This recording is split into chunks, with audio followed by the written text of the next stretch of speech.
IPA. Nah, karena di sini ini sebagai ibu kita, jadi kami meminta kesediaan waktunya ibu 2 hari kali anak kami gitu. Untuk wawancaranya sendiri ini merupakan tugas gitu, jadi tugas mata kuliah kami itu merupakan wawancara kepada guru sekolah yang nantinya kami ditugaskan untuk membuat laporan berupa kurikulum. Ya, jadi mohon maaf sebelumnya karena kami tiba-tiba datang ya Bu, tidak memberitahu di waktu yang sebelumnya gitu. Jadi gimana Ibu, apakah bersedia? Ya. Jadi sebenarnya maaf kami merepotkan gitu ya Bu, karena tugasnya juga mendadak, jadi kami waktunya tidak banyak. Untuk mempersingkat waktu, apakah bisa langsung diwawancara ya? 18 pertanyaan gitu. Ya. Apakah Ibu selalu mempersiapkan rencana pelaksanaan pembelajaran itu sebelum mengajar? Itu selalu Bu ya? Ya hampir lah, hampir. Karena kita memang harus sudah siap ada RPP kan sejauh. Nah, lalu apakah Ibu selalu mempertimbangkan keterkaitan materi IPA ketika memilih materi pembelajaran untuk siswa? Ya lah dipertimbangkan dulu. Karena Ibu guru IPA gitu ya, jadi materinya dikaitkan dengan pelajaran IPA. Nah, untuk materi IPA-nya, apa yang sulit bagi siswa untuk memahaminya gitu Bu? Yang sulit. Iya. Bagi siswa ya, biasanya sih kalau untuk IPA ya lebih ke materi fisika, karena kan fisika itu pakai rumus. Kadang anak sekarang itu kan banyak yang nggak suka hitung-hitung kan, mereka lebih suka praktek. Makanya kalau ke biologi mereka lebih suka biasanya. Jadi untuk yang sulit itu di fisikanya ya. Nah, lalu apakah Ibu selalu menggunakan media dalam proses pembelajaran? Ya nggak selalu sih, tergantung dari materinya ya. Kalau misalnya materi itu membutuhkan media ya saya pakai media gitu. Kalau misalnya cuma pakai teori aja ya nggak pakai media. Media apa? Biasanya media apa saja gitu Bu? Tergantung dari materinya ya. Kalau misalnya kita kan ada lab juga sih, kita bisa pakai lab gitu, atau kita pakai gambar, pakai proyektor. Nah itu media yang sering dipakai. Kadang saya puterin video kan. Biasanya apakah seperti PPT gitu juga Bu? Bisa gitu. Lalu bagaimana usaha Ibu untuk membuat kelas tetap kondusif saat kegiatan pembelajaran berlangsung? Karena kita itu selalu ini ya harus bikin kelas itu biar nggak bosen tuh ganti lagi nih caranya. Misalnya nih hari ini kita materi, bisa jadi besok kita jadi bikin kuis gitu kan, atau kita siapin media dari rumah nih, kayak kita bikin lembar kerja, bisa mereka berkelompok cari sendiri gitu kan, atau kita bawa ke lapangan ya. Kalau IPA itu kan sebenarnya banyak banget sih ya. Jadi pelajarannya itu belajarnya nggak cuma di kelas aja, eksplorasi juga. Nah, lalu saat pembelajaran berlangsung, model dan metode pembelajaran apa yang biasa Ibu gunakan untuk membantu memahami materi IPA? Kalau kita biasanya bisa pakai cooperative learning ya. Kita bisa kalau IPA itu lebih sering sih kalau saya di kelas 7 ya, setiap kelas tuh sering saya bawa ke lapangan sih sebenarnya. Jadi ke lapangan atau ke lab ya, praktek lah. Jadi lebih interaktif juga. Nah, lalu menurut Ibu, apakah dengan model dan metode tersebut seluruh peserta didik di dalam kelas tersebut bisa mengikuti pembelajaran sampai akhir dengan baik dan hikmat? Kalau dibilang seluruh enggak sih, tetap ada beberapa siswa yang mereka yang nggak bisa ngikutin semua ya, tapi sebagian besar ya gitu kan, kita bisa katakan mereka bisa lah itu dengan baik. Tapi kalau dikatakan seluruh siswa ya enggak juga. Ada lah sebagian siswa itu yang tetap mereka asik dengan kebiasaan mereka gitu. Terus apakah Ibu selalu menggunakan alat peraga dalam proses pembelajaran? Nggak selalu pakai alat peraga. Kadang-kadang aja. Kalau kayak pas materi fisika kayak tekanan, kita pakai kan gelas sama air gitu bisa. Tergantung materinya. Ya, lalu bagaimana Ibu menyelenggarakan kegiatan pembelajaran untuk membuat siswa itu aktif gitu? Ya, siswa yang istilahnya mereka menemukan sendiri gitu loh. Misalnya kalau misalnya praktek nih, kita kasih tahu nih Pertama kita kan kasih arahannya dulu ya, nanti mereka kan penasaran nih. Kayak misalnya kayak praktek tadi, misalnya konsep tekanan gitu kan, kayak air ditaruh di gelas, terus dikasih kertas dibalik, terus kan diangkat gini, nggak jatuh kan, diangkat kok bisa seperti itu gitu kan. Nah itu mereka penasaran gitu kan. Nah jadi seperti itu. Jadi satu cara itu. Untuk mahasiswa aku itu dengan melakukan praktek gitu deh ya, percobaan. Ya, kadang mereka suruh maju nih. Kalau misalnya kita pas materinya menghitung gitu kan, nanti kita kasih nih, nanti siapa yang bisa maju gitu kan, nanti kita kasih ruwetnya apa gitu kan, misalnya bisa gitu kan, bisa kasih bintang. Kalau saya sih biasanya seperti itu. Terus cara ibu untuk mengembangkan materi pembelajaran yang disajikan di kelas itu bagaimana? Cara gimana? Cara ibu untuk mengembangkan materi, ya, pembelajaran yang dilakukan di kelas itu seperti apa? Mengembangkan materi ya gimana ya? Mengembangkan materi di kelas biasanya materi itu kita kaitkan dengan kehidupan sehari-hari misalnya, gitu mungkin ya. Boleh.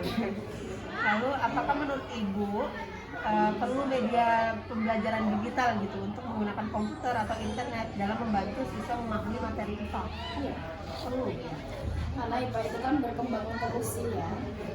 Makanya saya biasanya sayanya yang download sendiri, nanti saya tinggal praktekin ke ininya, ke proyektor gitu kan. Untuk sekolahnya sendiri apakah menggunakan komputer atau internetnya Bu? Komputer ada di sini. Terus acuan ibu dalam menggunakan dalam menentukan materi gitu Bu, yang akan digunakan dalam pembelajaran gitu, ada nggak Bu acuannya? Sumbernya ya kita dari buku ya. Dari buku ya Bu.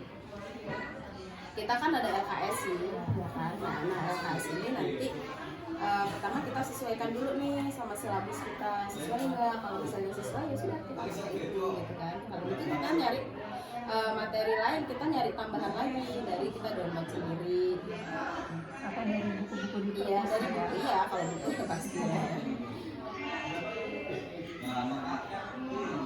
Nah, bagaimana ibu menyusun materi pembelajaran yang akan digunakan dalam pembelajaran di kelas? Menyusun materinya, menyusun materi ya disesuaikan dengan KIKD. iya dengan KIKD-nya disesuaikan aja. Terus apakah ibu selalu menyediakan soal evaluasi untuk siswa di tiap akhir kegiatan pembelajaran?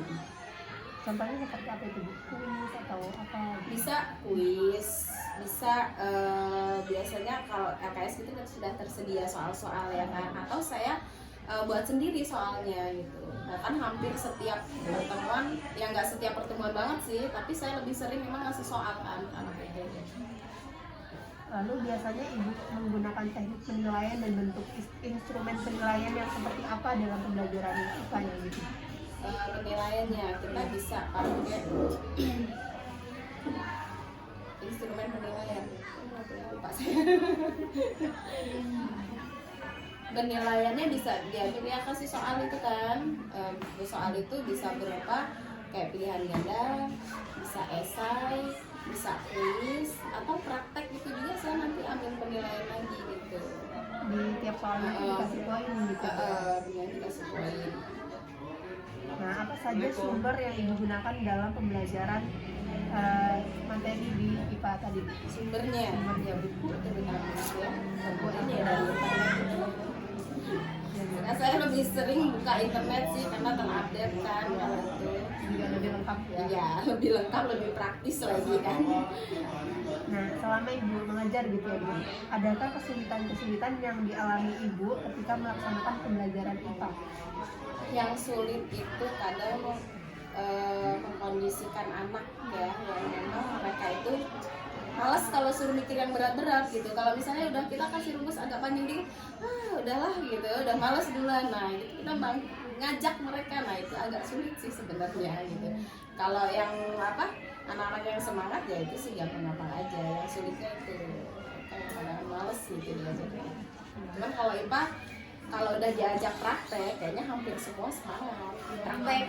Atau kita ke lapangan nih, misalnya nyari apa, bisa misalnya macam-macam bentuk daun nih gitu, tulang daun atau apa, kan kita ke lapangan, terus misalnya serangga atau segala macam yang mau kita amati, bawa keluar mereka, ya senang semua. Cuman kalau sudah di kelas kita kasih materi yang agak berat, yang terutama kalau menghitung itulah kayaknya mereka sebagian ada yang kurang suka gitu.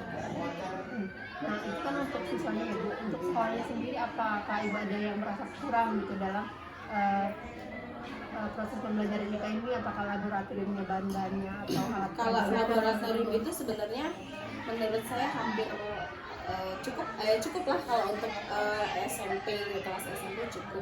Cuman saya agak kesulitannya ini karena saya sendirian loh, guru IPA saya sendirian. Jadi kalau mau ke lab itu kan sebenarnya enaknya kalau ada yang bantuin kan, nyiapin alat bahan gitu. Nah ini saya jadi sebelum praktek saya sendiri nyiapin semuanya. Nah itu aja sih sebenarnya. Jadi kalau bisa ada asistennya. Nah pengennya sih gitu. Nah Ibu, dari pertanyaan ini sudah 18 gitu ya. Untuk teman-teman apakah ada tambahan? Boleh? Boleh kalau mau nambahin. Izin bertanya, tadi kan materi yang paling sulit itu materi fisika.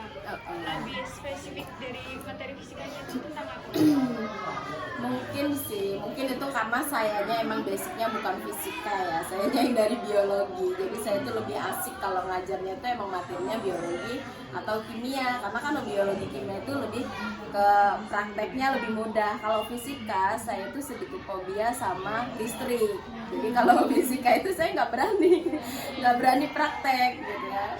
Kayak ya kalau udah berkaitan dengan listrik udah saya nggak berani praktek deh gitu.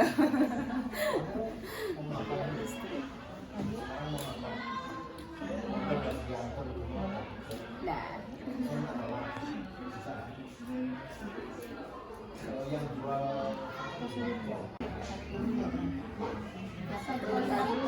Satu jamnya. Jadi kita 1 minggu itu ada 8 jam. 1 jamnya 40 menit kan. 1 minggu per kelas itu 8 jam. Jadi 2 hari dibuatnya.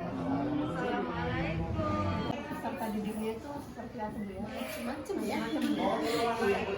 Ada yang ya macam-macam, setiap kelas itu pasti macam-macam. Anak-anak ada yang aktif, ada yang nurut-nurut aja, ada yang mereka penasaran, ada yang cuek, ya semua.